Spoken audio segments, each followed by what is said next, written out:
Hi guys, welcome back to Golden Reviewer. So today, Genshin Impact released the 1.6 update. If you watch my previous test on the iPad Pro M1, you know that the tablet could handle the Genshin Impact game flawlessly at 60 FPS without too much heating. Basically, the performance was very good. But then some of my subscribers actually pointed out that the game was not really optimized for the tablet at that time, so the resolution was actually very low. And as a result, the performance was good and the power consumption was low. But yes, I think I also noticed this. But after the 1.6 update, I think they updated the configurations and now it can run at a full resolution on this iPad Pro. And the image quality is just amazing. Just look at this. I think it's much better than before the update, and it's also much better than Android or iPhone, right? So it's another level, but of course it's not as good as PC. But with this update, I think we have to do the performance test again, because apparently the previous result was inaccurate because of the low resolution.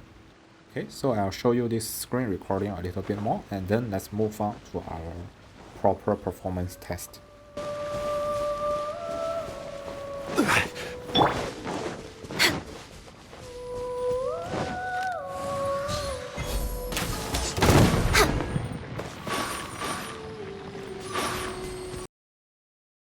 Okay, now I think you all get how good the image quality is, right now with the 1.6 version. So let's move on to the performance test. So I've set the volume and brightness to 50% on my iPad Pro 11-inch, and it's running iPad OS 14.6. And just as usual, we set everything to highest possible to try to stress this device as much as possible. Okay, and just as usual, I'll connect this to my PerfDock software to record the real-time FPS and power consumption. So I'll show them at the bottom of the screen so you have a better understanding of the performance throughout the 10 minutes gameplay. Okay, so I'll play the game for about 10 minutes, and if you are interested, you may watch it in full. If you are not really interested, just fast forward to the end of the video where I'll show you the final result for the FPS and the power consumption, and I'll give my 2 cents about the result. Okay, so without further ado, let's go.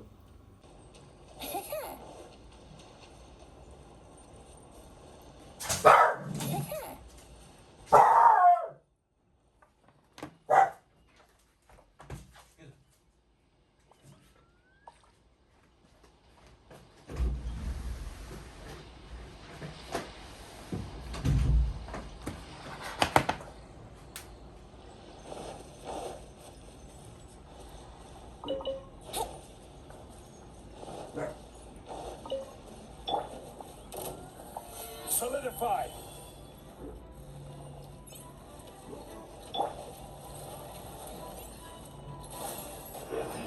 This is order. Here we go. Gather. Time for takeoff. Born of ice and frost. I'm going in. This is long overdue. Stabilize. Yahoo! Think you can get away? Order guide you. Teamwork is strength. All hail. Next on the agenda.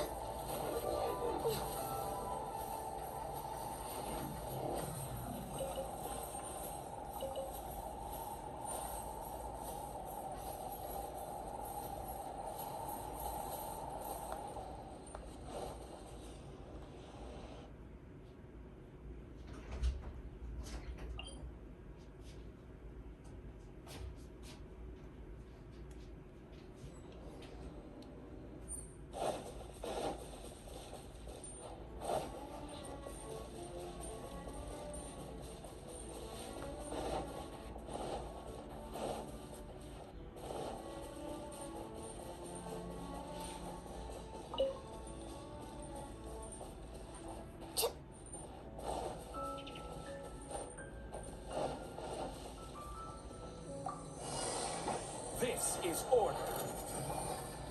I'm going in! Let's light it up! Time for takeoff.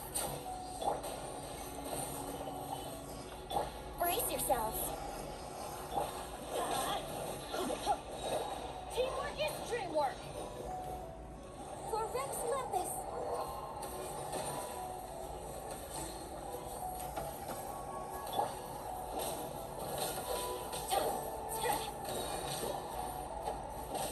I'm going in!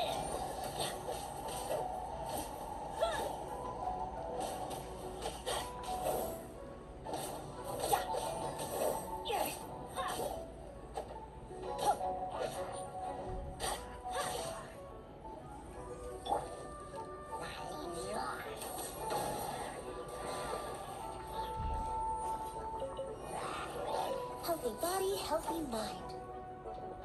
Everybody stand back!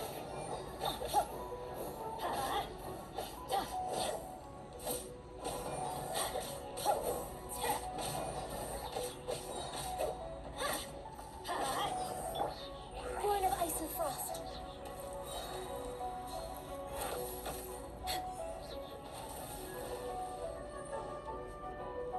Blaze over.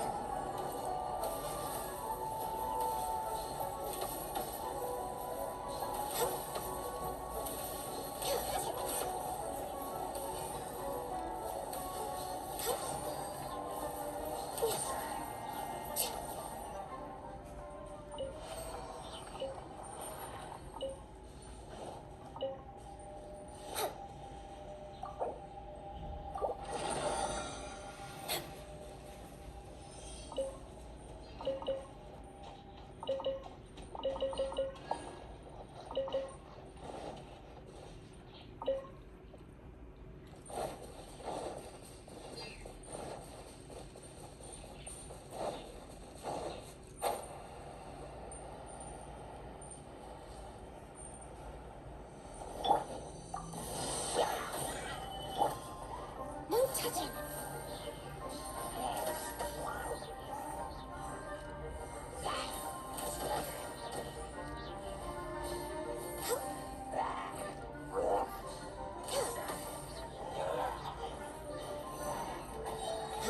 For Rex Lempus.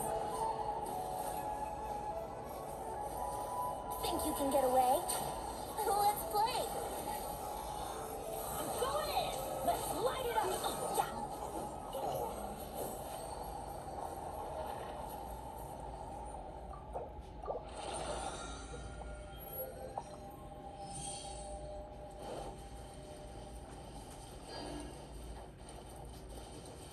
Adventure time.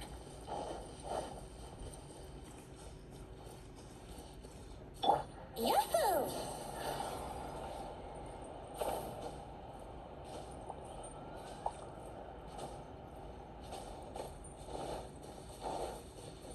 Wouldn't gliding be faster? Here we go.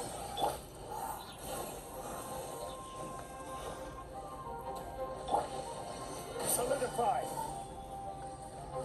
Time for takeoff.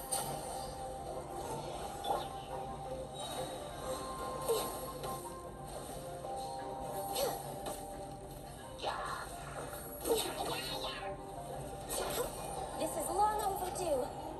No touching. Gather.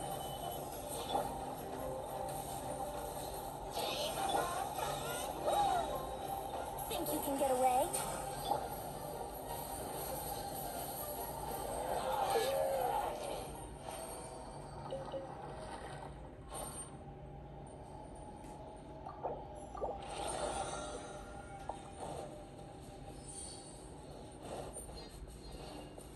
We're way behind schedule.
on the agenda?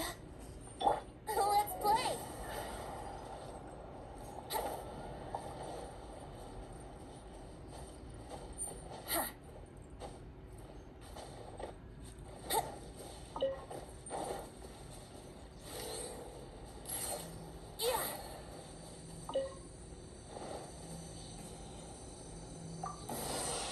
All hail! Access to... Time for takeoff.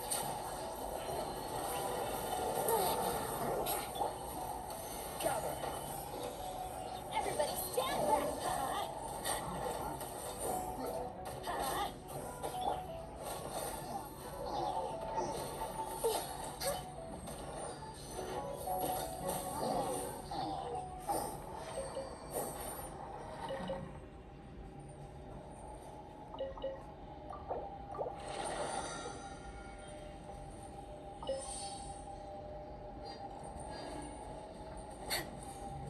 We're way behind schedule. Next on the agenda.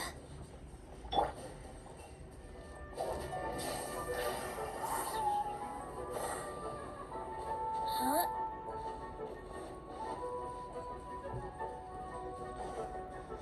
Teamwork is dreamwork! Order guide you. Blaze over. Access denied. Think you can get away?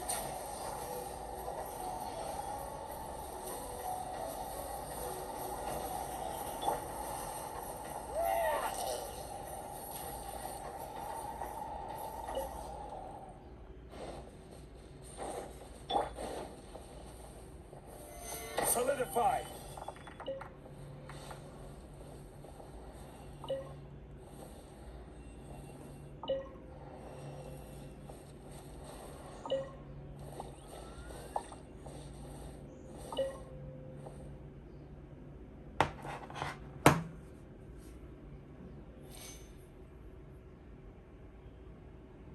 Alright guys, the results are in, and we see that the performance really suffers a lot from that bump in resolution.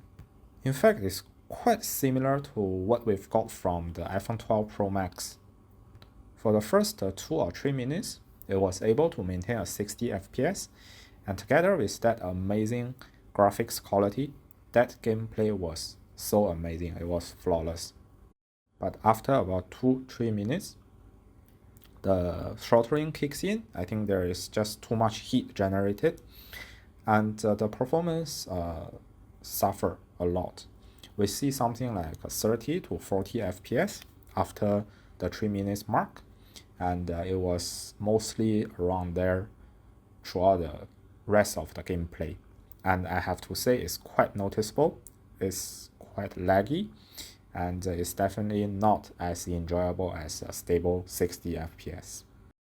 And the power consumption definitely took a hit as well. We see that at first, when it's not throttling, when it's giving out its full performance at 60 FPS, the power consumption actually closed in at 19 watts, which is really crazy, right? And of course, the tablet was not able to maintain that power consumption for long. So it gradually decreased to about 10 watts, and overall the average was about 10.3 watts. So this is actually much higher from what we got from our last test, which was 7.8 if I remember correctly. So yeah, with this update, with the new higher resolution, you get a worse performance and shorter battery life from your iPad Pro. So after all, maybe the M1 is not that overpowered like I believe it to be. Alright guys, so that's all for today's test. Hope you enjoyed it. If you find it helpful, please give me a thumb up and share this video to your friends or to your community. And of course, don't forget to subscribe to my channel if you haven't. Alright, so thanks for watching. See you next time.